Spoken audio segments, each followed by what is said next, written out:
А в Мирном о своих проблемах решили рассказать садоводы «Сото-подорожник». Вот уже 5 лет они пытаются отгородить свою территорию. С какой целью, узнавала наш собственный корреспондент в алмазной столице Марьяна Кутукова.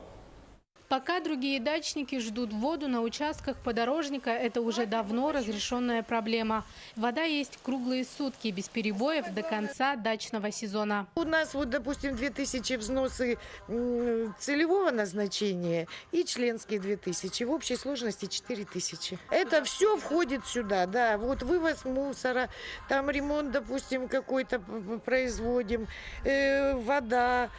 По 2500 сдавали, и все. Наши ребята, мужики, где-то как-то воду там включат, соединят. Есть вода, нет вода. Короче, был вообще бардак здесь. С 2010 года у нас Наталья Владимировна пришла к нам. Дай бог ей здоровья. Она нас так заразила своим порядком, своей чистотой. Она все довела до ума. Наталья Олейник работает председателем на общественных началах. Пенсионерка за 8 лет деятельности смогла не только сплотить садоводов, но и решить множество проблем. Однако, как призналась Наталья Владимировна, есть одно «но». Вот уже 5 лет садоводы подорожника пытаются огородить свою территорию, чтобы сохранить дороги и чистоту на своих улицах. Позапрошлый год мы решили отгородиться. Мы поставили там ворота на выходе нашего общества как раз. Туда там дружба идет уже, другое огородничество. Ну и на кого? Наташа, на тебя же налетели. Мужики с того общества налетели с кулаками бить женщин за то, что они закрыли ворота и замкнули. Ну где это видно такое? У вас свое общество, но вы решайте свой вопрос. Почему мы должны всю дорогу отсыпать, делать, а они будут и доски везут, покупают, правильно, дрова везут, навоз, песок везут. И все по этой дороге. А та мусорка тоже к нам везут отсюда, кто хочет.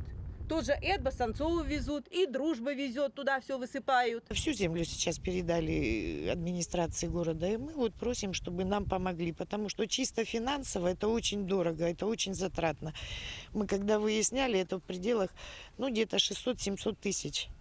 Ну, нам не потянуть такие расходы, потому что огородничество у нас небольшое, всего 100 участков. Если местные власти помогут с межеванием территории, дачники готовы облагородить ее своими силами. Здесь, где раньше лежали горы мусора, садоводы хотят соорудить детскую площадку. Качели, да, обязательно песочница, карусель, где можно было бы покататься на велике, наверное, на самокате, горки.